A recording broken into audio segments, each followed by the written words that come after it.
बच्चों, आप क्या पढ़ रहे हो? पांच जगत प्रणाली है ना, किसके द्वारा दी गई थी? विटेकर। किसके द्वारा?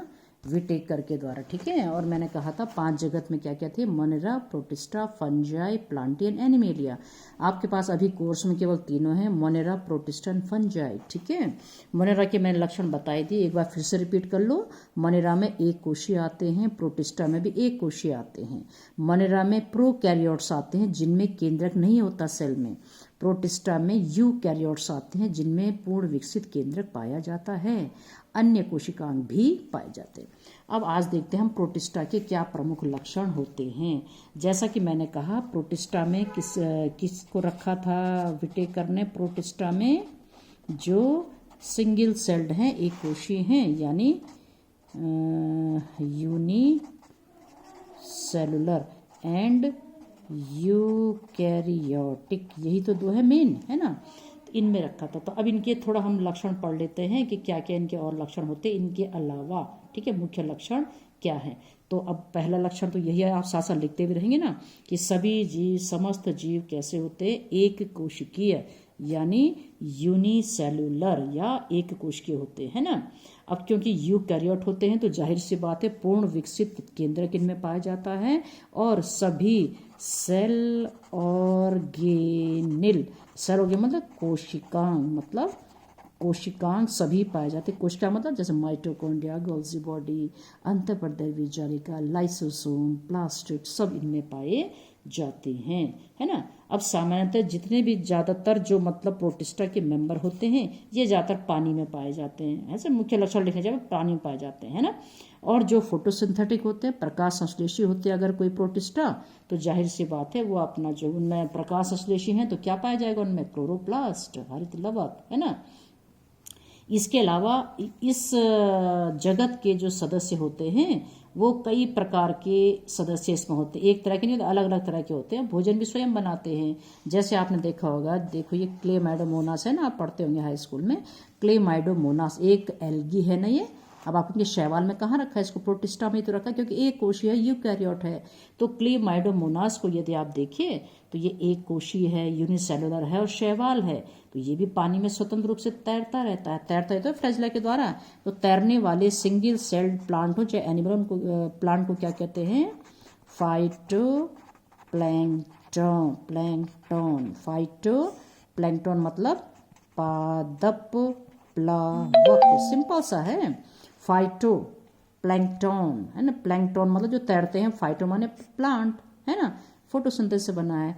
तो बस जो एक कोशीय प्लांट होते हैं उनको, जो तैरते हैं पानी में, उनको कहते हैं फाइटोप्लैंक्टन। और जो एक कोशीय होते हैं कोई और, है ना, एनिमल अगर वो है, तो उनको कहते हैं जूप्लैंक्टन। जूप्लैंक्टन मतलब जंतु प्लावक, साफ बात है। जू माने एनिमल, तो जू प्लैंक्टन उनको कहते हैं। तो फाइटोप्लैंक्टन अगर प्लांट है एक कोशीय, और जू प्लैंक्टन अगर एनिमल है एक कोशीय, है ना। अब आप कहोगे भाई कैसा एक कोशीय? फाइटोप्लैंक्टन अगर हैं तो क्यों नहीं होंगे जो जू प्लैंक्टन जो पानी की सतह पर तैरते हैं, ऐसे भी बहुत सारे एनिमल होंगे, है ना, जो पानी की सतह पर तैरते हैं और एक कोशीय होते हैं। तो ये क्या है? एक तरह से कहने का मतलब ये हो गया कि भाई प्रोटिस्टा के मेंबर ज़्यादातर पानी में रहते हैं, तो ये फाइटोप्लैंक्टन भी उससे, जैसे क्लेमाइडोमोनास है ना, तो ये क्या है? एक फाइटोप्लैंक्टन है, पानी में तैरता है ये, है ना। अनेक ऐसे प्रोटिस्टा होते हैं मतलब जो परभक्षी होते हैं। परभक्षी समझते हो? प्रेडेटर होते हैं, यह दूसरे को भोजन के रूप में ग्रहण करते हैं, ठीक है ना। जैसे प्रोटोजोआ के मेंबर, अमीबा तो सुना है आपने, है ना, अमीबा। तो ये अमीबा क्या होते हैं? ये कैसे करते हैं? जैसे ये अमीबा है ना, तो इनके सामने अगर कोई भोजन आ गया तो ये भोजन को चारों तरफ से कैसे कर लेते हैं? ये देखिए इस तरह से, ये भोजन को चारों तरफ से देखो घेर लिया ना इन्होंने, है ना। तो ये कूटपाद बनाते हैं, इनको कहते हैं स्यूडोपोडिया। पोडियम मीन फूट, और स्यूडो मान होता है फॉल्स में झूठे पैर, पैर जैसे लग रहे है नहीं पैर, है ना। ऐसी स्यूडो टर्म बोलते हैं इसको बायो में, स्यूडो, है ना। तो ये कहलाते हैं स्यूडोपोडिया। कूटपाद, कूट माने फॉल्स, कूटपाद भी कहते हैं इनको। तो ये ऐसे पूरा का पूरा भोजन इंगल्फ कर लेते हैं, है ना। तो ये क्या करते हैं? शिकारी तो कर रहे हैं एक तरह से ये, है ना। तो अन्य प्रोटिस्ट को भी ये खा सकते हैं। तो ऐसे भी बहुत सारे प्रोटिस्टा होते हैं बच्चों इस जगत में जो परभक्षी होते हैं, दूसरे का भक्षण करते हैं भोजन के रूप में, ठीक है। अनेक ऐसे प्रोटिस्ट भी होते हैं जो क्या होते हैं, पैरासाइट होते हैं, परजीवी की तरह रहते हैं। क्या रहते हैं ये, पैरासाइट या परजीवी। परजीवी का मतलब जो दूसरे जीवों पर रहते हैं, दूसरे जीवों पर निर्भर होते हैं अपने भोजन की आवश्यकता के लिए। क्या आप जानते हैं किसी प्रोटिस्ट को, बहुत ही कॉमन है वो, एक ऐसा प्रोटिस्ट है जो परजीवी के रूप में रहता है और वो प्रोटोजोआ संघ में आता है बच्चों। उसका नाम है प्लाज्मोडियम। क्या है बच्चों उसका नाम, प्लाज्मोडियम। आपको सुना है आपने इसका नाम। प्लाज्मोडियम एक ऐसा प्रोटोजोन है जिसके द्वारा कौन सा रोग होता है, मलेरिया। आपने बहुत होता है मलेरिया रोग। आप ये मत समझ लेना कि ये मलेरिया रोग जो है मच्छर से होता है, नहीं। मच्छर तो सिर्फ इस रोग का वाहक होता है, उसको फैलाता है। तो एनाफ्लीज जो मादा मच्छर होती है ना, फीमेल एनोफ्लीज, वो इसको फैलाती है ना। होता नहीं है उससे, होता ये प्लाज्मोडियम से है। तो ये प्लाज्मोडियम मच्छर की लार में रहता है, बस जब काटता जैसे मच्छर तो प्लाज्मोडियम को हमारे शरीर में पहुंचा देता है। तो होता किससे है मलेरिया, प्लाज्मोडियम से। फैलाता कौन है मलेरिया को, फीमेल एनोफ्लीज, ठीक है। तो ये जो प्लाज्मोडियम है क्योंकि प्रोटोजोवन है तो ये भी एक प्रकार का क्या प्रोटिस्ट है। तो देखा आपने कई तरह के, कोई जो है प्रेडेटर होते हैं, कोई जो है आपके परजीवी होते हैं, ठीक है, दूसरे को दूसरे पोषी पर निर्भर होते हैं अपने भोजन के लिए। और कई ऐसे भी प्रोटिस्ट होते हैं जो मृतजीवी होते हैं। मृत मतलब सड़े गड़े कार्बनिक पदार्थों में जो है वो उगते हैं। ऐसे भी जो है बहुत सारे प्रोटिस्टा होते हैं, है ना। एक और प्रोटिस्टा है यूग्लिना। सुना है आपने, यूग्लिना, है ना। ये इस तरह का, ये आपने देखा होगा, सॉरी, ये इस तरह का यूग्लिना है ना, ये बना हुआ है। तो ये जो यूग्लिना होता है ये भी एक प्रोटिस्टा है। तो आपको मालूम ये क्या करता है, ये फोटोसिंथेसिस भी करता है क्योंकि इसमें क्लोरोप्लास्ट होता है। और ये एनिमल की तरह प्रकाश की अनुपस्थिति में भी जंतु के समान व्यवहार करता है। तो एक तरह से ये प्लांट और एनिमल के बीच की कड़ी है। ये ऐसा प्रोटिस्ट है, ये भी प्रोटोजोआ में ही आता है बच्चों, यूग्लिना, जो फोटोसिंथेसिस भी करता है और बिना फोटो प्रकाश के भी जो है क्या होता है, जंतु की तरह जो है समान व्यवहार करता है। तो एक तरह से ये क्या हो गया, एक प्रकार का ये कनेक्टिंग लिंक है। किस किस को जोड़ता है, ये प्लांट और एनिमल को। ये भी एक क्या है, प्रोटिस्ट ही है, ये प्रोटिस्टा ही है। ठीक हो गया, है ना। तो इस प्रकार आप देखिए, और जो प्रोटिस्टा के मेंबर होते हैं इनमें तीनों प्रकार का जनन होता है बच्चों। तीनों प्रकार का मतलब वेजिटेटिव, है ना, दूसरा एसेक्सुअल और तीसरा सेक्सुअल। मतलब वेजिटेटिव कायिक जनन, एसेक्सुअल अलैंगिक जनन और सेक्सुअल लैंगिक जनन। तो तीनों प्रकार का जनन मिलता है इनमें। ये विशेषता प्रोटिस्टा की। कायिक जनन मतलब कोई भाग अलग हो जाए शरीर का तो नए पौधे को या उसको जन्म देगा। एसेक्सुअल जिसमें एक ही सेक्स चाहिए, मेल फीमेल कुछ नहीं चाहिए, ना गैमीट बनता है, युग्मक भी नहीं बनता है। सेक्सुअल जिसमें दो सेक्स होते हैं, मेल और फीमेल की तरह व्यवहार करते हैं, और सेक्स यानी गैमीट जो है इसमें बंद। तीनों प्रकार का होता है इसमें। ठीक हो गया बच्चों, है ना। और इसके अलावा इसके जो एग्जाम्पल हैं प्रोटिस्टा की, यूग्लिना है, अमीबा है, डायटम्स हैं, डिनोफ्लाजेलेट्स हैं, बहुत सारे, है ना। तो आए समझ में आपको। तो मेन चीज देख लो ना कि ये भी एक कोशी हैं और यूकैरियोट होते हैं, बस मेन ये है। ठीक है बच्चों।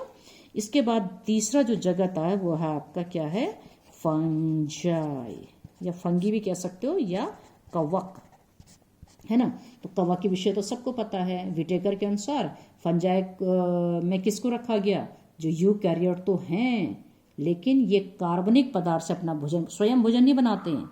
इनमें क्यों नहीं बनाते हैं स्वयं भोजन, क्योंकि इनमें क्लोरोप्लास्ट नहीं होता, है ना, या इसमें जो है क्या नहीं होता, क्लोरोफिल। क्या नहीं पाया जाता इनमें, क्लोरोफिल नहीं पाया जाता, इसलिए अपना भोजन नहीं बना सकते। तो कैसे करते हैं फिर ये, तो ये सड़ी गली मृत चीजों से ही अपना क्या करते हैं, भोजन ग्रहण करते हैं। तो ऐसे समस्त जीवों को विटेकर ने किस में रखा, फंजाई में रखा, या फंगी में रखा, या कवक के अंतर्गत रखा। तो ये क्या करते हैं, कभी कभी तो जीवित जीवों से भी भोजन अवशोषित करते हैं। अगर ऐसा है, पहले तो क्या करते हैं, मृत सड़ी गली चीजों से करते हैं भोजन ग्रहण, इसलिए इनको ज्यादातर क्या कहते हैं, सेप्रोफाइट। सेप्रोफाइट का मतलब होता है बच्चों मृतोपजीवी, है ना। तो नाम से लग रहा मृतोपजीवी मतलब मृत चीजों पर ये क्या करते हैं, अपने भोजन के लिए क्या होते हैं, निर्भर होते हैं। लेकिन कई ऐसे कवक भी होते हैं बच्चों जो जीवित जीवों से भोजन ग्रहण करते हैं, उनको कहते हैं पैरासाइट। अभी आपने पढ़ा परजीवी जो दूसरे जीवों पर निर्भर होता है, तो खाली प्रोटिस्टा ही नहीं, ये फंगी भी कई ऐसे होते हैं जो क्या करते हैं, अपने भोजन के लिए दूसरे जीवों पर निर्भर होते हैं, उनको कहते हैं परजीवी, है ना, दूसरों से लेते हैं भोजन, ठीक है। और जो मृत जीवों से लेते हैं उनको हमने अभी कहा सेप्रोफाइट, या उनको क्या कहते हैं, मृतोपजीवी कहते हैं। कई ऐसे कवक होते हैं जिनका शरीर तंतुमय होता है बच्चों। तंतुमय मतलब इस तरह से, देखो ऐसे बिल्कुल ये तंतु होता है, जैसे अगर मैं अलग से बना दूँ एक ऐसा एक छोटा तंतु इस प्रकार का, म्यूकर राइजोपस आपने पढ़ा होगा ना, तो ये देखिए फिलामेंट तो है इसका एक, ये तो वो है इसी बीजाणुधनी होती है ना, बाद में फूल जाता है। तो ऐसे बहुत सारे आपने अचार देखा, कभी मुरब्बा देखा है, तो अचार पे कभी देखा नहीं आपने, सफ़ेद सफ़ेद रंग के धागे जैसे दिखते हैं, तो वो कवक ही तो हैं। और इनका जाल कहलाता है माइसिलियम, यानी इसको कहते हैं हम कवक जाल। क्या कहते हैं, कवक जाल। तो ऐसा जाल सा बन जाता है, सफ़ेद सफ़ेद जो रेशे जैसे दिखते हैं आपको, अचार में जब फफूंदी लग जाती है, देखा ना, वाइट वाइट से रेशे से बहुत बारीक बारीक, तो वो तंतु ही तो होते हैं, उनको कहते हैं कवक तंतु। क्या कहते हैं उनको हम, कवक तंतु कहते हैं, हाइफी या कवक तंतु। और कवक तंतु मिल करके बनाते कवक जाल। तो इस जगत के सदस्य ज़्यादातर कैसे होते हैं, फिलामेंटस होते हैं। कैसे होते हैं बच्चों, फिलामेंटस। फिलामेंटस मतलब तंतुमय, साफ पता चल रहा है, तंतु मतलब तंतु की तरह का इनका क्या होता है, शरीर होता है। और इनके जाल को क्या कहते हैं, तंतु से बने जाल को माइसिलियम या कवक जाल जो है उसको कहा जाता है, ठीक है। अब ज़्यादातर बहुत सारे ऐसे भी कवक होते हैं बच्चों जो शैवाल के साथ, किसके साथ, शैवाल के साथ कैसे रहते हैं, एक सिम्बियोन के रूप में रहते हैं, मतलब सहजीवी के रूप में। अब अभी फिर आ गया सहजीवी। सहजीवी मतलब जब दो जीव साथ रहते हैं, दोनों एक दूसरे को क्या पहुंचाते हैं, फायदा पहुंचाते हैं। क्लियर हो गई बात। अब जैसे कवक और शैवाल का एक बहुत ही इंपॉर्टेंट क्या, फंगस एंड एल्गी, है ना, इन दोनों का एक बहुत ही इंपॉर्टेंट संबंध है, वो कहलाता है लाइकेन। क्या कहलाता है, लाइकेन। लाइकेन में मतलब कवक भी और शैवाल भी रहते हैं। अब आप कहोगे फिर दोनों सहजीवी कैसे, दोनों को क्या फ़ायदा हो रहा है, अरे इसमें जो शैवाल हरे होते हैं ना, तो ये भोजन बनाते हैं, है ना, और कवक को, इसको तो मिल गया बना बनाया भोजन, तो इसने क्या दिया बदले में, इसने क्या दिया भाई, जो वायु की नमी होती है ना उसको अवशोषित करके ये इसको देते हैं पानी, तो ये इसको खनिज लवण और पानी दे रहा है नमी, और ये बदले में इसको भोजन दे रहा है, तो दोनों का फायदा हो गया, है ना। तो इस प्रकार के संबंध क्या कहलाते हैं बच्चों, सहजीवी। ऐसे जीव कहलाते हैं सहजीवी, और ये संबंध कहलाता है सहजीवन। क्या कहलाता है, सहजीवन। ठीक हो गया बच्चों। अब ज़्यादातर जो कवक होते हैं ना बच्चों, आपने देखा होगा पौधों में, देखो कवक की एक अलग सी विशेषता है, पौधों में जो भोजन होता है आपको याद होगा स्टार्च के रूप में संचित होता है ना, किस रूप में, स्टार्च के रूप में संचित होता है भोजन, ठीक है। लेकिन कवक अकेले ऐसे जीव हैं बच्चों जिनमें मालूम क्या होता है, जंतुओं की तरह भोजन संचित होता है ग्लाइकोजन के रूप में। किस रूप में, ग्लाइकोजन के रूप में भोजन संचित होता है, ग्लाइकोजन। और आपको मालूम है एनिमल में ज़्यादातर भोजन संचित ग्लाइकोजन के रूप में ही होता है, जबकि प्लांट में क्या होता है, स्टार्च के रूप में। लेकिन ये अकेले ऐसे प्लांट है जिनमें भोजन क्या होता है, किस रूप में स्टोर किया जाता है, ग्लाइकोजन के रूप में, एनिमल की तरह। तो ये थी विशेषताएं फंजाई की। ज़्यादातर इन्होंने हटा दिया ना इस साल, सिर्फ 3 चीज़ पढ़नी है आपने, अब बैक्टीरिया भी हटा दिया शायद, तो लाइकेन पढ़ना आपने, वायरस पढ़ना, वायरस पढ़ने, बस, है ना। अब जो इसके बाद आप कहोगे 5 जगत प्रणाली है, 3 तो ये हो गए, बाकी तो क्या है, पादप जगत है उसकी विशेषता सबको पता होती है, एनिमल जगत है उसकी विशेषता सबको पता होती है ना। तो जब है ही नहीं तो फिर पढ़ाना भी क्यों है वो आपको, है ना। तो 5 जगत में कुछ नहीं है। जो प्लांट की मैं बात करूँ, सपोषी होते हैं, उत्पादक होते हैं, कोशिकापति सेलुलोज की बनी होती है, प्रकाश संश्लेषण में सक्षम होते हैं, आप समझ रहे हैं, पुष्प बनते हैं इनमें, ज़्यादातर जो है शैवाल हैं, ब्रायोफाइटा हैं, टाइडोफाइटा, अनावर्त बीजी, आवर्त बीजी, सब इसी में आते हैं, ठीक है। जंतु जगत की बात करूँ तो बहुकोशीय सब होते हैं, ये भोजन अंतर्ग्रहण करते हैं, उपभोक्ता होते हैं, है ना, तंत्रिका तंत्र विकसित होता है ना, ये सब चीज़ें बस आप कर सकते हो। तो उतना जब है ही नहीं आपके पास, 3 ही है, आपको तीनों ही रटने हैं यहाँ पर, बस, ठीक हो गया। तब अलग अलग हम लेंगे एक एक करके इनको, फिर क्या लेंगे हम, लाइकेन के बारे में, वायरस के बारे में, वायरॉइड के बारे में नेक्स्ट वीडियो में बताऊंगी आपको, ठीक है बच्चों। Thank you.